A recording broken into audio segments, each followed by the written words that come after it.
한번 따라 하실까요? 복음의 사람 바울. 로마서는 사도 바울이 그동안 썼던 교회들에게 보낸 편지와 달리 다른 교회들은 이미 사도 바울이 복음을 전하고 그 교회를 세웠고 그 교회 교인들을 다 아는 상태에서 문제가 벌어진 것을 해결하기 위하여 쓴 편지들이 바울이 쓴 바울 서신들입니다. 그래서 바울 서신을 과제 신학 그렇게 얘기합니다. 어떤 문제가 생겨서 숙제, 과제가 있어서 그 과제를 해결하기 위하여 쓴 편지, 그런 의미가 과제 서신, 과제 신학 그렇게 얘기합니다. 그런데 로마서는 가보지도 않은 곳에 보낸 편지입니다. 만남이 없는 사람, 물론 개중에 로마 교회에 있는 교인들이 고린도나 터키 지역으로 와서 복음 전하던 사도 바울과 만난 사람들이 몇 사람 있습니다. 베베라고 하는 자매라든지 그 로마서 16장에 나오는 그 마지막에 나오는 인물들은 이 로마 교회 교인인데, 이 로마 교회의 교인들이 로마를 떠나서 다른 곳에서 무역하거나 장사하거나 지나다니다가 누굴 만났느냐 하면 사도 바울을 만난 것입니다. 그래서 개인적으로는 일면식이 있지만 로마에 있는 교회에 사도 바울이 가본 적도 없고 그 교회 교인들도 만난 적이 없습니다. 로마 교회 교인을 만난 교인 중에 가장 중요한 인물이 누구냐 하면 브리스길라와 아굴라라고 하는 사람들입니다. 이 사람들이 로마에 있었던 사람들입니다. 그러면 로마에 있는 로마 교회는 어떻게 만들어졌을까요? 자생적으로 만들어졌다고 봐야 합니다. 로마는 그 당시 세계 최대의 도시였기 때문에 수많은 유대인들이 거기도 있었습니다. 성경학자들이 로마 교회가 어떻게 생겼는지 정확하게 알 수는 없지만 그 중에 로마 교회가 생기게 된 동력 중에 하나가 오순절 성령 강림 사건이었을 것이다. 오순절날 성령이 임함으로 말미암아 교회가 만들어지기 사실은 시작한 거예요. 교회의 생일날이 성령 강림절 오순절이란 말이에요. 그때 수많은 곳에서 오순절을 지키기 위하여 예루살렘 성전에 왔다가 마가 요한의 다락방에서 120명이 저녁 기도에 힘쓰다가 성령을 받고 각 지역으로부터 난 난곳 방언, 즉 아무도 못 알아듣는 방언을 하는 것이 아니라 각 지역의 방언들을 하는데 이 사람들이 그 지역을 갔다 온 적이 없단 말이에요. 그 언어를 배워본 적이 없단 말이에요. 근데 각각의 언어권에서 온 사람들이 오순절날 그 성령 받은 사람들이 자기 말을 하는 거 보고 너무 놀랬단 말이에요. 그때 베드로가 뭘 하느냐 하면 설교를 해요. 그래서 로마 교회의 수장이 베드로다. 베드로가 로마 교회 설립자라고 이야기하는 이유 중에 하나가 성령 강림절에 누가 설교한 거예요? 베드로가 설교했다니까요. 몇 명이 회심하고 세례를 받아요? 첫 번째로는 3,000명, 두 번째로는 5,000명, 두 번 설교했는데 사도행전에 보면 3,000명과 5,000명이 죽게 돌아와 세례를 받았다고 이야기하고 있어요. 그때 은혜를 받고 성령을 받았던 사람들이 돌아간 사람들 중에 누구도 있을 가능성이 있다? 로마에서부터 유월절을 지키러 온 유대인들이 있는데 그때 회심하여 그들이 로마에서 모여서 자기들끼리 모이자 했던 것이 교회가 되었고, 또 로마는 세계의 모든 사람들을 끌어다니는 그 당시의 중심지였으니 그 외에 다른 곳에서 신앙생활하고 예루살렘으로부터 안디옥으로부터 여러 지역으로부터 로마에 들어갔던 사람들이 또 그 교회에 가서 모인 거예요. 우리도 외국 가면 예수 안 믿는 사람도 어디 갈 수밖에 없어요. 커뮤니티가 형성되니까 거기 가야만이 소식을 주고받고 물건도 좀 얻고 심지어 김치, 고추장도 좀 얻을 수 있고 참기름도 좀 받을 수 있는 거예요. 그래서 외국 가면 많은 사람들이 예수는 안 믿어도 그 커뮤니티 생활을 위하여 교회로 간단 말이에요. 그때 이 로마의 수많은 유대인들이나 또는 개신교인들이 모여서 예배드리는 장소를 찾다가 아름아름 찾다가 자기들끼리 자생적으로 된 교회가 무슨 교회예요? 로마 교회예요. 다 처음 듣는 것처럼 저를 쳐다보고 있는데요. 처음 듣는 것 같아요, 여러분들이. 로마 교회가 이렇게 발생됐다니까요. 정확하게 누구에 의해서 어떻게 어느 집에서 모였는지는 알 수는 없어요. 그런데 추측하기로는 아마 오순절이 그 계기가 되었을 거다. 베드로가 설교할 때 그 설교를 들었던 사람들이 로마로 들어가서 신앙생활을 자기들끼리 했을 거다. 근데 그때 그 로마 교회 소위 말하는 지도자에 해당되는 사람, 로마 교회에서 아주 엄청나게 좋은 역할을 했던 사람들 중에 지도급에 있었던 사람들이 누구냐 하면 브리스길라와 아굴라인데, 이 사람들 중에 이 브리스길라라고 하는 여자는 이게 로마에 있는 귀족 가문이 브리스가라고 하는 귀족 가문의 딸인 거예요. 그러니까 아주 지체가 높은 사람인데 이 사람이 세상에 로마가 부패하고 음란으로 돌아가는데 가만 보니까 괜찮은 사람들이 있는데 그 사람들이 기독교인들 중에 있는 거예요. 그래서 거기서 누굴 만나느냐 하면 본도라고 하는 저 터키 지역의 흑해연안, 지금 우크라이나 쪽에 해당되는 그쪽을 본도라고 불렀는데 그 본도에서 온 아굴라라고 하는 사람을 딱 보니까 이 친구가 너무 멋진 거예요. 신부는 자기하고 비교가 안 되지만 이 브리스길라라고 하는 여자가 이 아굴라를 흠모하여 둘이 결혼하는 가운데 이 아굴라에게서 신앙이 누구에게로 전수됐을 가능성이 많으냐 하면 브리스길라라고 하는 여자에게 전수되었을 가능성이 있는 거예요. 근데 훨씬 사회적인 영향력이 있고 훨씬 더 뛰어난 사람이 아내였던 것 같아요. 그래서 신약 성경에 이 두 부부의 이름을 이야기할 때 뭐라고 얘기하냐면 아굴라와 브리스길라라고 하는 이야기는 두 번밖에 없고 나머지는 전부 누가 앞에 나와요? 브리스길라와 아굴라. 그래서 저도 익숙하니까 브리스길라와 아굴라 그러는 거예요. 한국의 정서에서 누굴 앞세워야 돼요? 남편을 앞세워야 돼요. 초창기 우리 교회 주보에 헌금한 사람들 이름을 적는데 다른 교회는 이제 부부 이름은 동시에 부부가 헌금했으면 적어요. 근데 우리는 주보가 A4 용지로 작다 보니까 이름 적는 난이 좀 어려워서 초창기부터 그냥 한 가정에 누구만 적는다고요? 대표자만 적습니다. 그랬단 말이에요. 그런데 한국인의 정서의 대표자는 누구예요? 남편인데 예전에 공무원하고 교사 부부 하나 부인이 찾아와갖고 나는 이걸 받아들일 수 없다라는 거예요. 우리 집에 훨씬 더 헌금을 많이 하고 우리 집의 모든 경제의 중심은 누구라는 거예요? 자기라는 거예요. 자기를 적어달라는 거예요. 그러면 좋다. 남편하고도 통화를 해가지고 남편도 원하면 해주겠다. 나는 실수했는데 내가 한국인의 정서 때문에 그렇게 했는데 뭐 그 이야기도 옳다. 그런데 한쪽 얘기만 듣고는 할 수 없으니 교회 입장에서는 둘 다 적으면 당신만 둘 다 적어줄 수 없고 다른 사람도 적으면 이게 칸이 모자라고 적을 수가 없으니 우리는 대표 한 사람만 적는다. 그럼 제가 왜 이야기하느냐면 혹시 여러분 중에 이런 의문 때문에 마음이 힘든 사람이 있으면 제 이야기를 잘 듣고 협조해달라는 얘기예요.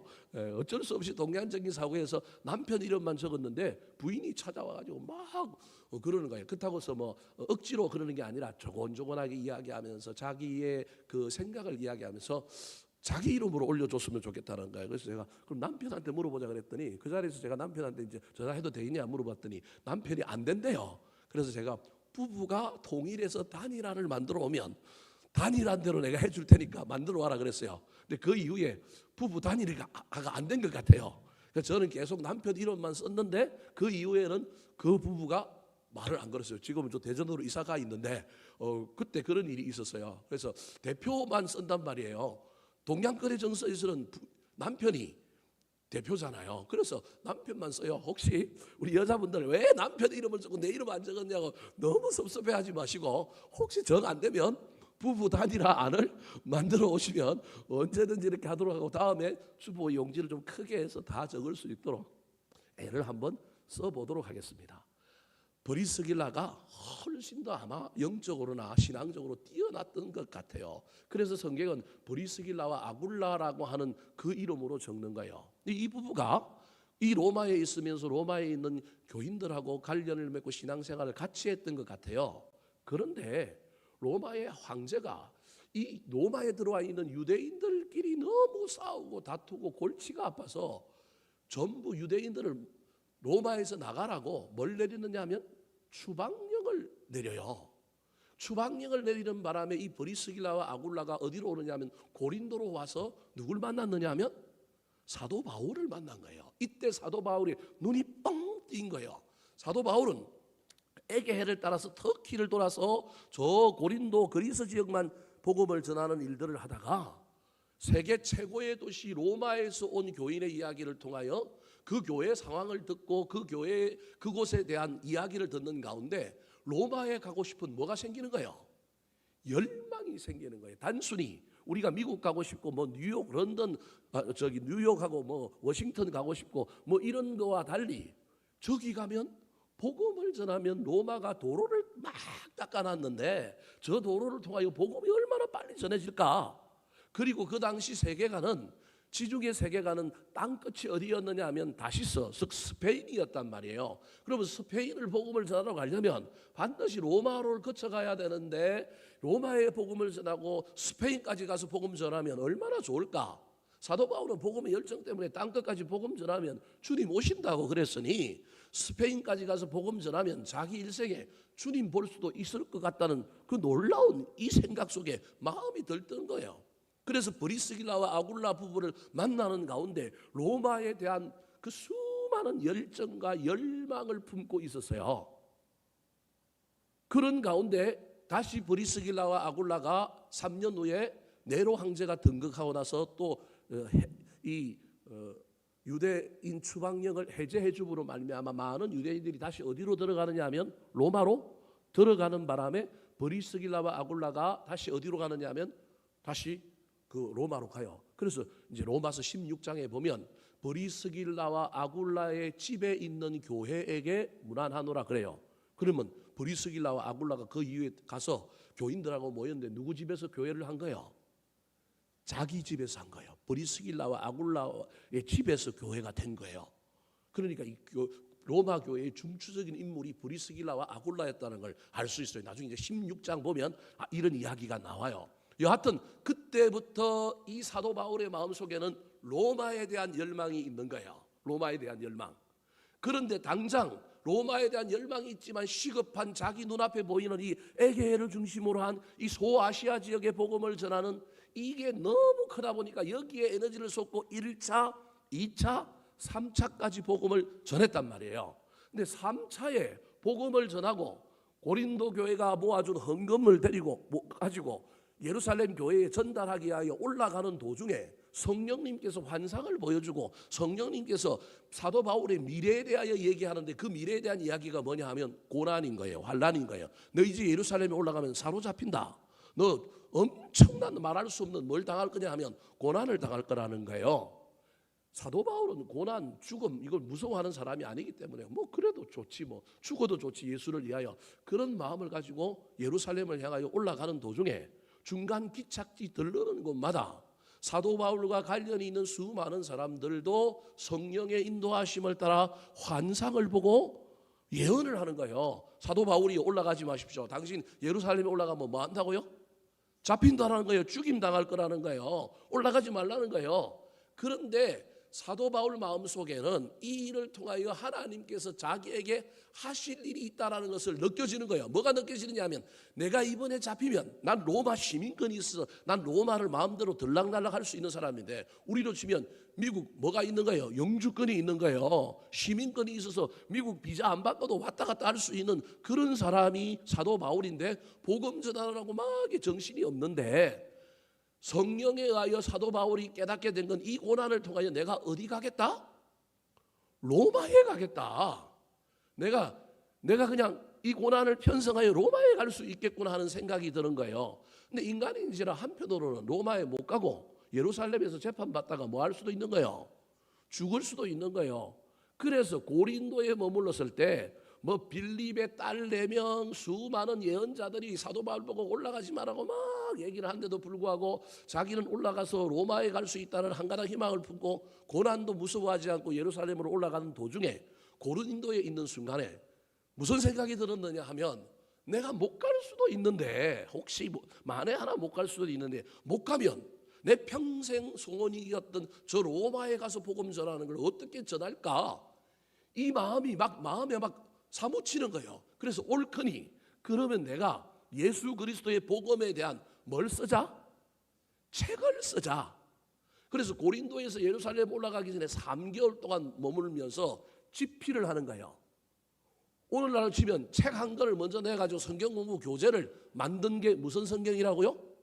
로마서. 그래서 이 로마서는 가보지도 않은 곳에 만나지도 않은 사람들에게 복음의 교리, 복음의 신앙을 집대성하여 그동안 1, 2, 3차 선교 여행을 다니면서 자기의 서투름과 부족했던 것들을 보완된 가운데 소위 말하는 기독교 신앙의 교리와 복음의 내용을 집대성한 책을 써서 내가 못 가면 너희들이 이 책을 가지고 복음에 대한 완전한 이해와 영적인 성장, 제자 훈련의 교재로 삼아라. 그런 의미로 이 책을 쓴 거예요. 여러분, 그래서 사도 바울보다 뭐가 먼저 가 있는 거예요? 로마에 책이 먼저 갔다니까요. 책이 먼저 가고 예루살렘에 올라갔던 사도 바울은 예루살렘에서 잡혀서 저 아그리빠 왕이라든지 베서도 총독이라든지 이런 사람들에게 재판받고 이리저리 끌려다니라고 몇 년 만에 가느냐 하면 그 이후에 책이 집필된 이후에 책이 먼저 로마에 들어가서 유통되고 있고 3년이 지난 다음에 사도 바울이 드디어 소위 말하는 죄수 신분으로 로마 황제에게 뭘 받으려고? 재판을 받으려고 어디로 가요? 우여곡절을 긋고 뭐 배가 파손되고 멜리데라고 하는 섬에 막 올라가기도 하고 이러다가 드디어 어디에 입성해요? 로마에 입성해요. 몇 년 만에요? 3년 만에. 책 집필하고 3년 만에. 책으로만 공부를 했던 사람들이 누가 오느냐 하면 저자가 온 거예요. 이제는 저자 뭘 들을 수 있는 거예요? 직강을 들을 수 있는 거예요. 그래서 로마 황제에게 재판을 받아야 되는데 재판받을 사람이 너무 많이 밀려 있는 거예요. 그래서 이 사도 바울의 죄는 중대한 죄가 아니니까 너는 가택연금, 이 가택을 나오지 말고 경비병 세워두고 안전 지켜주고 너는 못 나온다. 거기 있어라. 대신에 그 집 안으로 들어가서 너를 사람들이 뭐 하긴 해주는 거예요? 만나게 해주는 거예요. 선교 비용이 하나도 안 들어. 로마가 선교 비용을 다 대준 거야. 집도 경비병도 안전도 보호해줘. 자기는 가만 앉아 있으면 누가 다 찾아오는 거예요? 로마에 있는 교인들이 다 찾아오는 거예요. 이미 뭐까지 해가지고 오는 거예요? 3년 동안 책이 보급됐기 때문에 로마서가 공급됐기 때문에 이 로마서 책을 읽고 다 예습을 다 해온 상태이기 때문에 예습해온 사람들을 자기 집에 앉혀놓고 뭐 하는 거예요? 가르치는 거예요. 이 로마서가 그때 쓰인 책이 기가 막힌 책이라니까요. 근데 우리는 이게 이제 저자 직강을 듣는 게 아니라 고린도에서 처음 자기가 못 갈 수도 있다라고 하는 생각 때문에 썼던 기독교 예수 그리스도와 관련된 복음을 집대성한 책을 지금 우리는 살펴보고 있는 거예요. 1절부터 7절이 자기에 대한 소개, 자기의 사도됨에 대한 소개였다고 한다면 8절부터는 내가 왜 그렇게 로마에 가고 싶어 했는지를 설명하는 거예요. 그래서 오늘 마지막 절이었던 10절에 내가 로마에 가기를 뭐 하였노라? 구하노라라고 이야기하는 거예요. 나 진짜 로마에 가고 싶다. 그 얘기를 지금 소개하고 있는 거예요. 이 로마에 가고 싶어하는 이 계획을 설명하는 이 이야기 속에 자기 스스로를 또 한 번 소개하면서 나는 어떤 사람이냐 하면 나는 복음의 사람이다. 9절에 보면 나는 복음의 사람이다. 나는 복음에 미친 사람이다. 내가 왜 너희들에게 가고 싶어 하느냐? 11절부터 다음 주에 할 세 가지 로마 방문의 이유가 나오지만 그 이유를 총괄적으로 얘기하면 뭐 전하러 가고 싶다고요? 복음 전하러 가고 싶다라는 거예요. 그런데 복음을 전하는 사람은 말로만 전하는 것이 아니라 내가 복음의 사람이다라는 거예요. 그 이야기를 오늘 8절, 9절, 10절에서 하고 있는 거예요. 내가 전할 것은 복음인데 나는 말로 책으로만 복음을 전하는 것이 아니라 내 삶도 나의 인격도 나의 존재도 복음이라는 거예요. 그래서 사도 바울은 자기 스스로를 나는 복음의 사람이다 이렇게 소개하는 거예요. 더 나아가서 이 이야기는 이 책을 읽은 너희는 복음만 받아들이지 말고 복음을 받아들였으면 너희들의 삶도 복음적인 삶이어야 한다. 복음의 사람이어야 한다. 그렇게 말하고 있는 겁니다. 자, 그렇다면 사도 바울이 나 복음 전하러 로마에 가려고 하는데 복음 전하는 사람은 복음의 사람인데 복음의 사람은 어떤 사람이라고 자기 자신을 소개할까요? 첫 번째입니다. 따라 하시겠습니다. 감사하는 사람. 감사하는 사람. 복음의 사람은 감사하는 사람이라는 거예요. 내가 복음 전하러 가는데 나는 복음 받았기 때문에 뭐 한 사람이라고요? 감사하다라는 거예요. 자기가 예수 그리스도를 만나고 구원의 복음을 받았으니 복음을 받은 사람은 원망 불평이 아니라 기본적으로 그 사람 안에 뭐가 있어야 돼요? 감사가 있어야 된다는 거예요. 그런데 그 감사는 나의 잘됨, 나의 그 어떠함 때문에 감사하는 이유가 나한테 있는 감사도 있지만 복음이 충만한 사람은 그 감사의 이유가 나를 넘어선다라는 거예요. 다른 사람 때문에도 감사한다는 거예요. 지금 사도 바울이 그 이야기하고 있는 거예요. 누구 때문에 감사한다 그럴까요? 8절 말씀 같이 한번 읽어볼까요? 8절입니다. 시작. 먼저 내가 예수 그리스도로 말미암아 너희 모든 사람에 관하여 내 하나님께 감사함은 너희 믿음이 온 세상에 전파됨이로라. 예, 읽어주셔서 감사합니다. 자, 사도 바울이 복음의 사람은 감사하는 사람, 내 하나님께 감사한다라는 거예요. 근데 감사의 이유가 자기한테 있는 게 아니에요. 자기한테도 있지만 자기한테 있는 것 앞에 내가 예수 그리스도로 말미암아 구원받았기 때문에 감사하는 건 사도 바울에게 기본이에요. 고난이 있고 환난이 있어도 사도 바울은 예수 믿고 구원받았기 때문에 그의 삶은 환경이 그를 좌지우지 못해요. 그의 삶은 감사해요. 예를 들어 볼까요? 사도행전 16장에 보면 그가 빌립보에 가서 복음 전하다가 예언하는 여자, 점치는 여자 하나 고쳐줬는데 그것 때문에 주인들이 고발해서 실컷 두드려 맞고 지하 감옥, 중범죄자로 취급되어 지하 감옥 내옥에 갇혀요. 지하 감옥에 갇혔을 뿐만 아니라 발에는 뭘 차고 있어요? 착고라고 하는 쇳덩어리 하나를 탁 차고 있어요. 얼마나 두드려 맞았는지 제가 보기엔 아마 실신한 상태로 그 지하 감옥에 던져졌어요. 그런데요, 새벽이 되니까 밤이 지나니까 한기가 밀려오니까 두드려 맞고 기절했던 사도 바울과 실라가 욱신거리고 두드려 맞은 것에 욱신거리고 아파가고 깨요. 여러분이 만약에 바울과 실라면 어떡하겠어요? 입에서 뭐가 터져 나올까요? 원망 정도는 터져 나오지 않겠어요? 원망은 아니더라도 기분은 좀 몹시 이상하지 않겠어요? 내가 뭘 전했는데, 복음 전했는데, 내가 악한 영에 귀신 들린 여자 고쳐줬는데, 내가 좋은 일 했는데 하나님이 좋은 일 한 나를 왜 이렇게 대하시지? 왜 나를 이렇게 실컷 두드려 맞게 해주시지? 여러분 근데 사도행전 16장 한번 읽어보세요. 거기 뭐라고 얘기하고 있냐면 그가 하나님을 찬양하며 뭐하며? 감사하며. 그랬더니 뭐가 열려요? 옥문이 열려요. 그게 감사할 일이에요, 여러분. 인간적으로 보면 그게 감사할 일이에요, 원망할 일이에요? 원망할 일이잖아요. 그런데 사도 바울은요, 예수 그리스도로 말미암아 구원받은 은혜가 자기 속에 제일 큰 사람이에요. 이것이 있기 때문에 그 어떤 고난은 그 어떤 문제도 그걸 넘어서지 못하는 거예요. 그래서 사도 바울의 감사의 이유는 구원이에요. 8절을 다시 보여주실까요? 그래서 뭐라고 얘기하고 있냐면 먼저 내가 예수 그리스도로 말미암아, 예수 그리스도로 말미암았다는 말은 예수 그리스도 구원받은 것 때문에 내가 감사하는 거예요. 첫 번째 감사는 구원에 대한 감사, 이게 사도 바울에게 있는 거예요. 근데 사도 바울은 자기에게 있는 이유만으로만 감사하는 것이 아니라 더 나아가서 뭐라고 얘기하냐면 내가 안 가봤지만 안 만나봤지만 로마에 있는 너희들 때문에 내가 뭐 한다고요? 감사한다는 거예요. 로마에 있는 교인들 때문에 감사한다는 거. 이유는 뭐냐면 너희 믿음이 온 세상에 어떻게 됐다고요? 전파됨이라는 거예요. 지도자도 없었고 사도도 없었고 복음 전해준 사람도 없는데 지들끼리 모여서 교회 만들고 신앙생활을 할 뿐만 아니라 그 당시 가장 핍박이 심했던, 핍박은 어디서부터 점점 커져나가느냐 하면 로마로부터 커져나갔단 말이에요. 그런데 그 로마에 있는 사람들이 예수를 너무 잘 믿어. 핍박과 고난 가운데 흔들리지 않아. 고난의 한복판에 있는데 이 사람들이 너무 대단해. 그러다 보니까 이 사람들이 막 그 로마에 있는 사람들이 대부분 자유인보다는 노예일 가능성이 훨씬 더 많은 사람들이 로마 교인들 중에는. 그런데도 불구하고 이들은 신분을 초월하여 상황을 초월하여 다른 어떤 여타 지역보다도 훨씬 더 어려운 상황 가운데 있는데 복음을 제대로 받아들여서 예수를 잘 믿는 거예요. 근데 그 잘 믿는 소문이 어디까지 나느냐면 온 세상에 뭐 했다고요? 전파됐다는 거예요.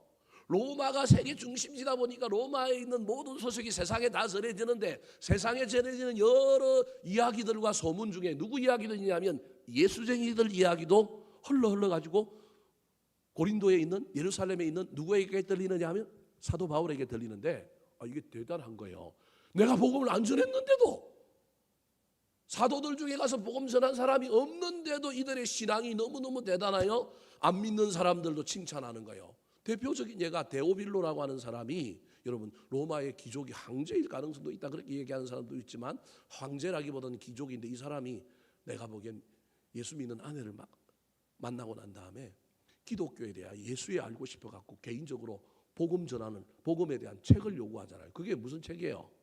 누가복음이에요. 누가복음은 개인을 위하여 쓴 책이에요. 사실은 데오빌로라고 하는 사람에게 쓰여졌는데 이 사람이 그 책 가지고 은혜 받고 예수 믿고 난 다음에 그 사람이 그 책을 다른 사람에게 얼마나 추천했을까요? 영향력이 있으니까 읽어봐. 야 이거 좀 필사해. 그러면서 막 이 책이 날개도 치듯이 팔려간 거예요. 날개도 치듯이 퍼진 거. 이게 누가복음이에요. 그래서 예수에 대해서는 완벽하게 알았는데 교회에 대해서, 성령에 대해서 알고 싶어서 2탄 두 번째 책을 요구한 게 무슨 책이에요? 사도행전. 사도행전이 기록된 게요, 뭐 엄밀하게 이야기하면 교회를 위하여 지어진 책이 아니고 애초에는 누굴 위하여 지어진 책이에요?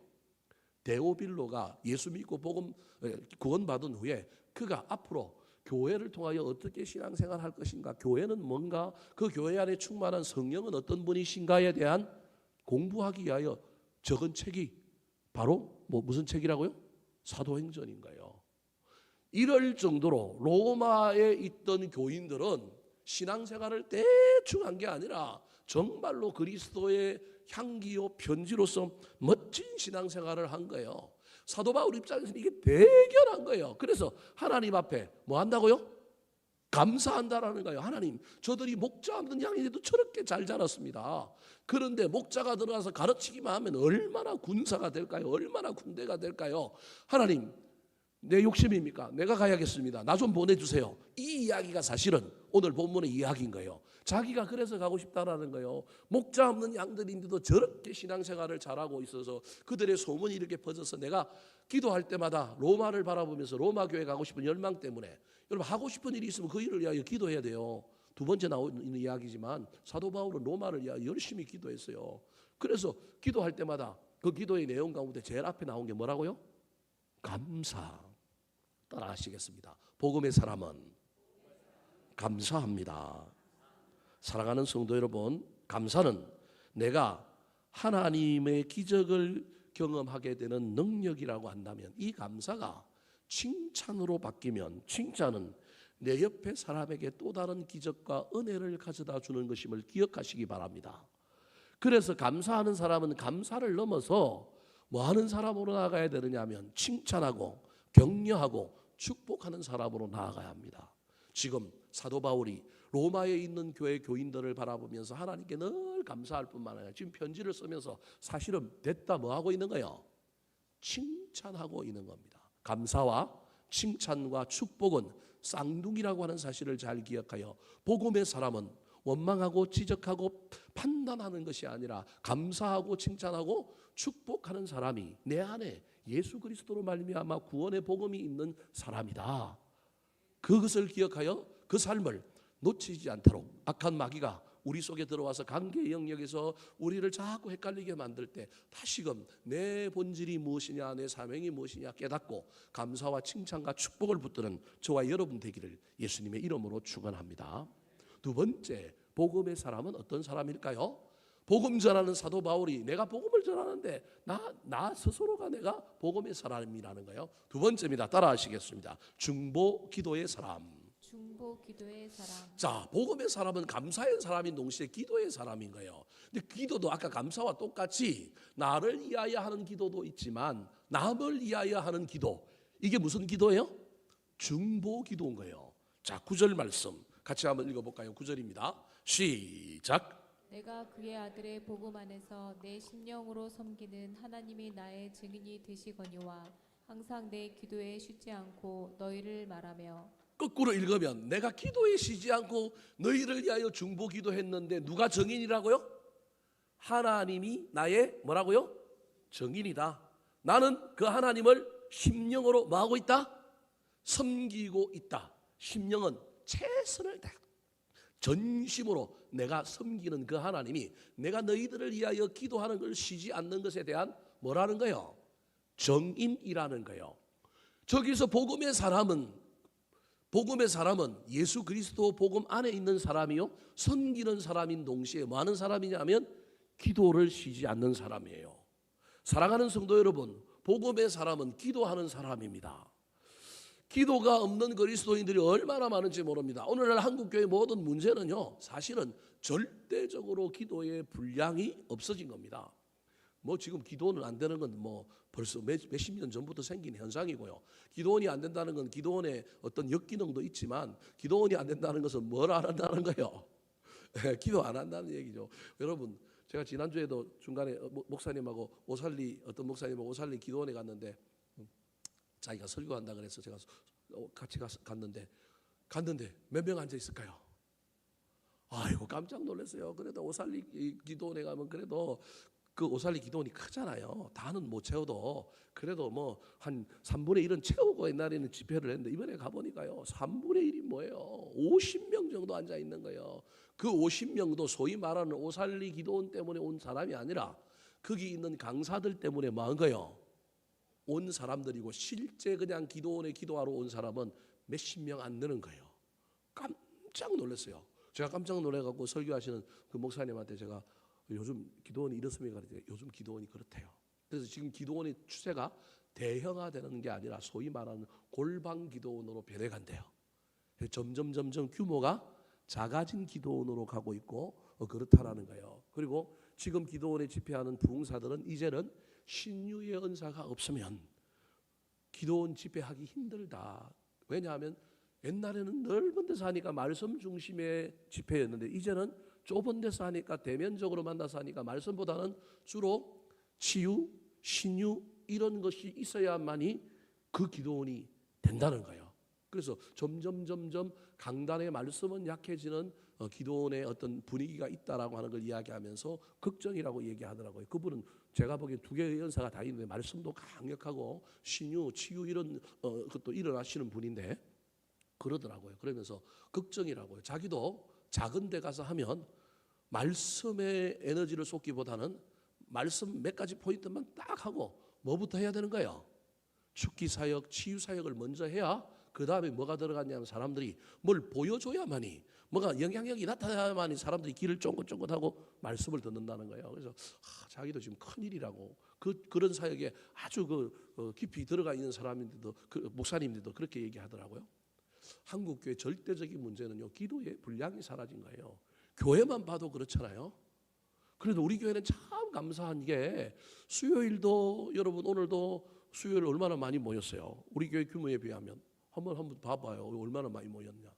이 정도 모이면요 중형 교회예요. 여러분 잘 모르시겠지만 저는 다른 교회를 다녀봐서 알잖아요. 수요일 사람들이 모일까요 안 모일까요? 안 모입니다. 금요기도에 없어진 교회들이 부지기수입니다. 금요일날 금요기도 할까요 안 할까요? 안 한다니까요. 어디로 가서 붙었어요? 수요 예배 끝나고 붙었는데 그게 살아남았을까요 없었을까요? 없어진 경우들이 허다합니다. 편리함을 위하여 금요일날 따로 모이지 말고 수요 예배 끝나고 뭐 하자? 기도하자. 그래서 기도하기 시작했는데 처음에는 하다가 나중에는 이게 어떻게 됐을까요? 수요 예배 끝나고 주기도문 하거나 수요 예배 끝나고 나면 전부 어떻게 해요? 가버리고 안 남아 있는다니까요. 그러니까 기도회가 또 안 돼요. 그러니까 그 기도회가 없어져 버리는 거예요. 근데 우리 교회는요. 금요일 기도일도 40명 가까이 나와서 기도하잖아요. 새벽도 적게 나오면 22명, 27, 8명씩 나와서 우리는 새벽에도 기도하잖아요. 여러분 이게 그냥 되는 일이 아니고요. 하여튼 안 되고 막 힘들고 외로워도 붙들어야 된다니까요. 초창기 제가 왔을 때 기도하는 사람들이 적어서 어떻게 할까? 아이고 저도 목사인데 인간인데 여러분 안 하면 누가 편해요? 죄송한 이야기지만 누가 편해요? 제가 편해요. 목사님들 중에 전화가 와요. 야, 책 읽자. 족구하자. 나는 시간이 없는데 지들은 책 읽고 족구하재요. 뭐가 없는 거예요? 뭐가 없는 거예요. 죄송한 이야기지만 뭐가 없는 거예요. 그래서 좋을 것 같지요? 저는 불편하고 힘들고 저는 막 뭐만 있으면 빨리 교회 와서 준비해야 되고 어디 나갔다가도 나 먼저 간다고 일어나고 와야 되고 그래서 사람들한테 저 교만한 놈이라고 저 맨날 그런 놈이라고 이야기 들어도 어쩔 수 없잖아요. 준비를 해야 되니까 와서 준비를 한단 말이에요. 저는 그러니까 그걸 붙들고 씨름하다 보니까 온 거예요. 제가 잘했다고 얘기하는 게 아니라요. 누군가가 붙들면 여러분 눈덩이가 굴려서 풀어가는 것처럼 사람이 모이고 쌓이고 처음은 서툴고 거기에 말씀도 뭐도 좀 부족하다가도 하나님이 은혜를 베풀어 주시면요. 앞에서 죄송합니다 이런 표현에서 앞에서 개판을 쳐도요. 여러분이 뛰어나면요. 여기 성령이 임하면 된다니까요. 뭐 앞에 있는 사람이 뭐 중요한 게 아닌 건 아니지만 그래도 여러분 얼마나 많은 사람들이 기도를 사모하고 기도의 목숨을 거느냐. 여러분 이게 중요한 거예요. 그래서 새벽에 기도가 굴러가고 여러분 가람에 사는 목사님 한 분은 저기 식구단지로 이사 왔는데 맨날 저한테 전화하고 야, 이 목사 너네 교회는 사람들이 왜 그렇게 많이 드나드냐? 야, 너네 교회는 뭐 한다고 뭘 그렇게 또 뭐 헐크도 세워놓고 맨날 그랬냐? 교회 뭐가 하나 바뀌고 나면 전화가 와요. 그래서 모르겠어요. 뭐 성경학교 한다고 교육부에서 그렇게 해놓은 것 같아요. 저는 잘 몰라요. 그랬더니 니는 목사인데 왜 잘 모른다고만 얘기하냐? 아니, 안다고 하면 또 마음 상할 수 있잖아요. 그래서 늘 부러워하면서 늘 그래요. 저한테 전화 와가지고 자기는 1905동 사는데 왔다 갔다 하면서 저한테 늘 우리 교회가 아파트 보이는 거예요. 보이면서 자기가 출발할 때 우리 교회 앞을 지나가는데 뭐 끝나고 예배하고 오면 보이는 거예요. 자기는 저보다 짧게 하니까 끝나고 오면 우리 교인이 이제 나오는 게 뭐 하는 거예요? 보이는 거예요. 저는 길게 하고 자기는 짧게 하니까 보이는 거예요. 너 자기는 설교 20분 한대요. 나는 40분 하는데요. 그랬더니 하는 말이 너 40분 하면 교회 망해. 근데 안 망했어요. 예, 쫙 듣는 기가 생겨갖고 잘 듣는다니까요. 줄이도록 노력해 볼 테니까 애를 한번 써보겠습니다. 그 자기는 20분 하고 온 거예요. 20분 하고 왔는데 40분 하는 우리 교회 사람들이 이제 나가는 걸 보는 거예요. 그때마다 막 전화 와가지고 막 얘기하는 거예요. 여러분 우스갯소리처럼 얘기했지만 기도의 분량이 부흥을 좌지우지합니다. 저와 여러분의 인생의 문제의 본질은 내가 기도를 얼마나 신뢰하는가, 내가 기도의 능력을 아는가, 기도의 맛을 봤는가, 내가 얼마나 기도하는가 여기에 달려 있는 거예요. 9절 말씀 한번 보여주시겠어요? 아까 읽었지만 뭐라고 얘기하고 있어요? 내 기도에 쉬지 않고 너희를 뭐하며? 말하며. 여러분 기도하는 것에 마음이 있는 거예요. 사도 바울은 로마에 가고 싶은 마음이 입 바른 소리가 아니고 진짜 가고 싶은 거예요. 가고 싶으니까 뭐도 써요? 책도 쓰는 거예요. 가고 싶으니까 뭐 하는 거예요? 기도로 그 길을 닦는 거예요. 로마를 바라보면서 자기가 만난 로마 교회 교인들 한 사람 한 사람 이름 불러가면서 내가 로마 갔을 때 그 교인들을 사라지지 않고 있게 해달라고, 나의 복음사에게 동력자가 되게 해달라고 그 교회를 바라보면서 감사함뿐만 아니라 대견하잖아요. 그러면서 저 교회가 그 고난과 핍박 속에 이기게 해달라고. 여러분 3년 후에 갈 때쯤 되면서 썰 때부터 심지어 네로 황제가 벌써 준동하기 시작해서 저 로마에서부터 핍박이 서서히 진행되고 있었단 말이에요. 그때 그 마음을 담아서 얼마나 기도했을까요? 사랑하는 성도 여러분, 저와 여러분이 기도하는 것을 잊지 말았으면 좋겠습니다. 특별히 복음의 사람은 나를 위하여 내 가족들을 위하여 기도도 하지만 공동체를 위하여 다른 사람을 위하여 기도하는 자임을 잊어버리지 마시기 바랍니다. 왜냐하면 복음은 사랑이거든요. 사랑은 반드시 나를 넘쳐 흐르게 되어 있습니다. 나를 넘쳐 흐르지 않는 사랑은 여러분 하나님 보시기에 그건 사랑이 아니에요. 내 가족 사랑하는 것, 나 사랑하는 것, 내 사업장 위하여, 우리 가족 위하여, 내 직업 위하여 기도하는 것, 그거 지극히 뭐한 거예요? 당연한 거죠. 그것도 안 하고 어떻게 복을 받으려고 그래요? 당연한 거죠. 그런데 예수 그리스도의 구원의 능력이 나한테 강력하게 역사하고 하나님의 사랑이 은혜가 나한테 강력하게 역사하면 그건 흘러 넘치는 거예요. 흘러 넘쳐서 저 알지도 못하는 선교지를 행하여서 물질도 보내고 기도도 할 뿐만 아니라 정말로 어느 순간에 그렇게 나하고 원수지고 싸웠던 교회 교인 하나가 갑자기 긍휼히 여겨지고 갑자기 불쌍해 보이고 섭섭했던 것만 보였는데 내가 섭섭해한 게 생각나고 그래서 눈물로 기도하게 되는 게 이게 복음의 역사라고 하는 사실을 기억하여 저와 여러분의 기도가 쉬지 않았으면 좋겠습니다. 기도를 멈추지 말았으면 좋겠습니다. 기도하는 곳에 마음이 있고요, 기도하는 곳에 열망이 있고요, 그때 그 모든 것이 이루어진다는 사실을 기억하여 무엇인가 이루어지기를, 무엇인가 되기를 원한다고 한다면 제일 먼저 뭘 보내야 되느냐 하면 기도를 보내시기 바랍니다. 기도가 가지 않았는데 역사가 일어난다, 기도가 일어나지 않았는데 다른 일이 일어난다, 있을 수 없습니다. 일어났으면 악한 마귀의 괴계와 장난일 수 있습니다. 그것이 처음에는 복인 줄 알고 덜컥 받았는데 큰 문제를 일으킬 가능성이 아주 높습니다. 사랑하는 성도 여러분, 다른 것보다 일보다 기도를 먼저 보내시고 기도를 먼저 하는 저와 여러분 되기를 예수님의 이름으로 축원합니다. 마지막입니다. 복음의 사람은 어떤 사람일까요? 따라 하시겠습니다. 하나님 뜻대로 하는 사람. 하나님 뜻대로 하는 사람. 10절 말씀 같이 한번 읽어볼까요? 시작. 어떻게 하든지 이제 하나님의 뜻 안에서 너희에게로 나아갈 좋은 길 얻기를 구하노라. 자, 하나님 뜻 안에서 다 빼면 뭐 하노라? 구하노라. 그러니까 사도 바울은 수단과 방법을 가리지 않는 사람이 아니라 열망이 있고 소망이 있고 꿈이 있고 비전이 있는데 그 꿈도 내 시간, 내 방식, 내 뜻대로가 아니라 하나님의 시간과 하나님의 방식을 따라서 하나님의 뜻 안에서 이루어지기를 원했던 사람입니다. 아까도 얘기했지만 사도 바울은 로마에 뭐가 있는 거예요? 시민권이 있는 사람입니다. 마음만 먹으면 로마 뭐 할 수 있어요? 갈 수가 있어요. 근데 사도 바울은 이미 깨달았단 말이에요. 터키 지역에 복음을 전하려고 갔는데 드로아라고 하는 곳에서 마게도냐 사람이 환상 중에 나를 와서 뭐 하라고요? 도우라 그랬단 말이에요. 그래서 그의 뜻과 달리 그의 일정이 변경돼서 그때부터 유럽 그리스 쪽으로 복음을 전하는 놀라운 일이 펼쳐진 거예요. 자기가 계획하고 원했던 것이 아닌 거예요. 하나님의 뜻 안에서 그가 하나님의 뜻을 붙들고 따라간 거예요. 내가 계획하고 내가 가야 할 길, 내가 계획한 길을 가는 건 얼마나 안정적인지 몰라요. 그런데 내가 모르는 길을 간다는 것은 얼마나 부담되는지 몰라요. 갔는데 안 되면 그때 이제 원망과 불평이고요. 이제는 모든 책임을 전가하기가 쉬운 거예요. 이제 사도 바울은 간단 말이에요. 그런데 여러분 그리스 지역의 복음을 전할 때보다 터키 지역에 소아시아 지역에 복음을 전할 때보다 저 그리스 지역의 복음을 전할 때 훨씬 더 위험한 경우들이 더 많았습니다. 사도행전을 읽어보면 훨씬 더 수많은 어려움이 많았습니다. 그런데도 불구하고요. 이건 누구 뜻이라고요? 하나님의 뜻이다. 그래서 그 뜻에 따라가는 거예요.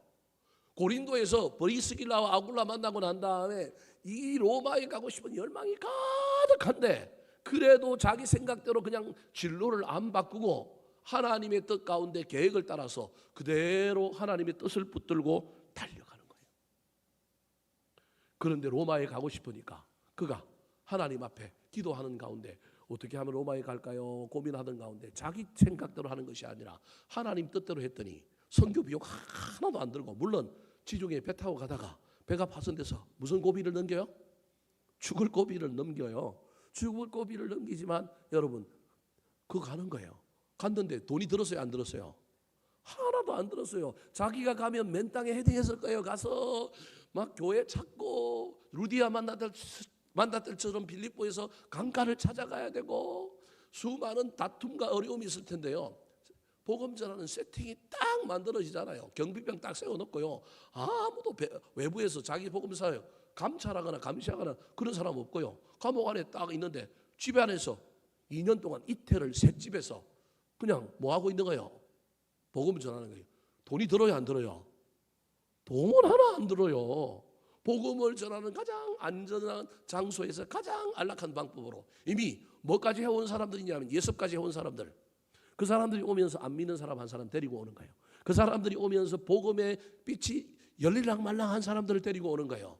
그래서 복음 전하는 거예요. 그래서 나중에 로마 교회가 커져가는 이유가 여기에 있는 거예요. 사랑하는 성도 여러분, 내 뜻이 옳은 것 같지만 저와 여러분은 할 수만 있다면 복음의 사람이라고 한다면 자꾸 내 뜻을 저와 여러분이 끊고 하나님의 뜻을 붙들 수 있어야 합니다.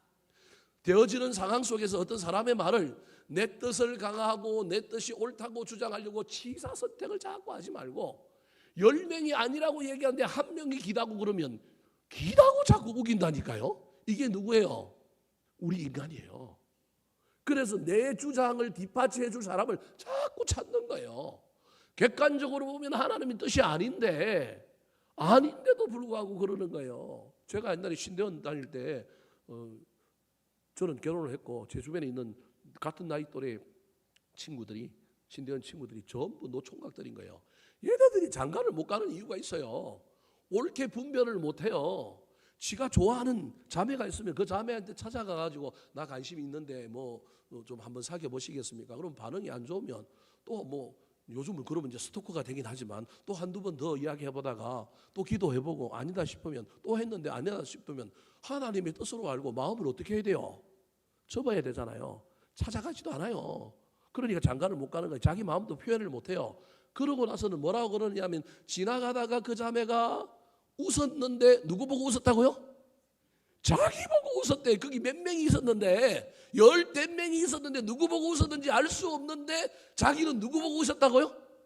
자기 보고 웃었다고 우기는 거예요. 좋아한다는 거예요. 그래서 자기 내일 영화 보자고 이야기해야 되겠대요. 야, 영화 보자고 얘기하는 건 데이트가 어느 정도 관계가 만들어지고 난 다음에 하는 거지. 지금 뭐 아직 마음도 안 하긴 한데서 영화 보러 가자 그러면 여자가 질겁하고 도망간다. 내가 연애 박사는 아니지만 내가 먼저 결혼해 본 사람은 너한테 이야기하는데 절대 그건 아니다. 그러면 자기한테 싫은 소리를 제가 했잖아요. 자기가 원하는 답을 안 해주잖아요. 그러면 저를 만날까요? 안 만날까요? 안 만나요. 자기한테 옳은 얘기해 주는 사람은 안 만난다니까요. 그 다음부터는 자기가 가지고 있는 생각을 인정해주고 자기가 가지고 있는 생각을 그렇게 받아줄 사람한테 가서 야, 저 자매가 나 좋아하는 것 같아. 맞지? 그러면 얼버무리고 어떤 사람이 잘 모르고 그냥 맞는 것 같아. 네 좋아하는 것 같아. 한번 해봐. 어떤 긍정적인 의미로 그런 것 같아. 이렇게 한 이야기를 또 가슴에 새기고 자기 스스로는 소설을 쓰면서 저 자매가 자기를 뭐 한다고요? 좋아한다. 신대원 내내 10몇 명의 자매에게 헌물만 캐다가 헛방된 걸 제가 경험했습니다. 그래서 졸업하고 난 이후에도 야, 너 정말 그러면 장가 못 간다. 장가 못 간다. 제발 부탁인데 소개팅이라도 하고 뭐 하고 나도 시켜줄 테니까 할 때 정말로 그러면 안 된다. 이성적으로 판단해야 될 뿐만 아니라 정말로 하나님께 물어보고 또 상대방의 이야기를 하나님의 음성이라고 듣고 누군가가 얘기하는 걸 귀담아 들으라. 자꾸 네가 원하는 사람만 답을 찾으려고 하지 말고. 근데 이 모습이요. 그 제 친구 신대원생에게만 지금은 목사 됐는데 저 가리봉동에서 목회하는데 결혼했어요. 그래 드디어 결혼해갖고 해요. 처갓집을 좋은 처갓집을 만나가지고 처갓집에 장인어른이 장로님인데 아이고 목회하는데 도움을 많이 줘가지고 목회 잘하고 있어요. 중요한 건 여러분 이게 신앙에도 저와 여러분에게 있는 태도예요. 하나님의 뜻을 잘 분별해야 돼요. 그래서 예수전도단에서 하고 있는 강의 중에 하나가 하나님의 뜻을 분별하려면 책도 있고요. 그 얼마나 좋은 강의, 얼마나 좋은 책인지 몰라요. 여러분 가능하면 그런 책들을 좀 읽으시면서 상식선에서 기독교가 신비가 있고 초월이 있지만 상식선에서 신앙생활을 해야 돼요. 자꾸 나한테 맞추려고 하면 안 돼요. 하나님의 음성은 직통계시로도 들려오지만 주변의 사람들에게도 들려온다니까요. 책을 읽다가도 하나님의 말씀은 거기에 있다니까요. 그래서 종합적으로 판단해야 돼요. 자꾸 하나에 꽂히면 안 돼요. 뭐 하나에 꽂혀가지고 누가 뭐 말했다고 내가 어제 꿈을 꿨는데 그거 다 연관지어서 생각해보고 기도해보고 그 다음에 그걸 가지고 하나님께 물어보세요. 정말로 하나님 이런 일이 있어 이런 마음이 이게 사실입니까? 정말이라면 하나님이 여러분 마음에 편안함을 주실 거예요. 여러분이 또 다른 이야기를 하실 거예요. 더 큰 것을 보여주실 거예요. 마음을 덜 끓게 만들어 주실 거예요. 근데 그것도 없는데 다른 거 가지고 자꾸 하나님의 뜻이라고 우기지 마시기 바랍니다. 사도 바울은 자기 뜻을 꺾고 하나님의 뜻에 순종하려고 뭘 사용하느냐 하면 기도를 사용하는 사람이에요. 우리는 기도를 내 뜻을 주장하기 위하여 쓸 때가 훨씬 더 많은 거예요. 그래서 기도하다가 여러분 하나님의 뜻이 내 뜻을 꺾는 일들을 많이 경험해 봐야 합니다. 그리고 그것을 받아들이고 그것을 순종하는 것이 정말로 자기 부인이에요. 예수님이 보여주셨잖아요. 예수님이 겟세마네 동산에서 보여주셨잖아요. 자기를 부인하고 십자가를 지라고 하는데 그게 다른 게 아니에요. 내 뜻 주장하지 않고 하나님의 뜻을 존중하는 거예요.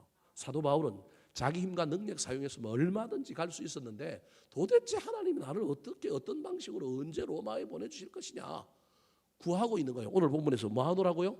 구하노라. 그래서 갈 수 있지만 안 가고 책 보내면서 그 로마 교인들에게 내가 하나님의 뜻 안에서 너희들에게 하려고 지금 나 하나님께 뭐 하고 있다고요? 기도하고 있다. 하나님 뜻 안에서 가려고 기도하고 있다. 근데 난 믿는다. 하나님이 너희들 만나게 해줄 줄 믿고 시기와 장소와 때가 어떻게 되는지는 나는 누구에게 맡기고 있느냐 하나님께 맡기고 있다. 지금 그 얘기하고 있는 거예요. 여러분의 삶에 하나님의 뜻을 잘 분별하여 결정할 수 있었으면 좋겠습니다. 우리의 삶에 감사와 칭찬과 축복이 있는지, 내가 기도를 잊어버리지 않고 있는지, 내 뜻을 주장하고 내 뜻을 이루기 위하여 하나님을 이용하고 있지는 않은지 잘 살펴서 주님의 뜻 가운데서 우리 주님이 가장 좋은 방법, 가장 좋은 때, 가장 좋은 시간에 우리를 사용하실 것을 믿고 하나님의 뜻이 나를 바꾸려고 할 때 저와 여러분을 이기고 극복하여 순종할 줄 아는 아름다운 믿음의 사람들 되기를 예수님의 이름으로 축원합니다. 한번 따라 하시겠습니다. 복음의 사람 바울, 감사하는 사람, 중보 기도의 사람, 하나님의 뜻대로 하는 사람,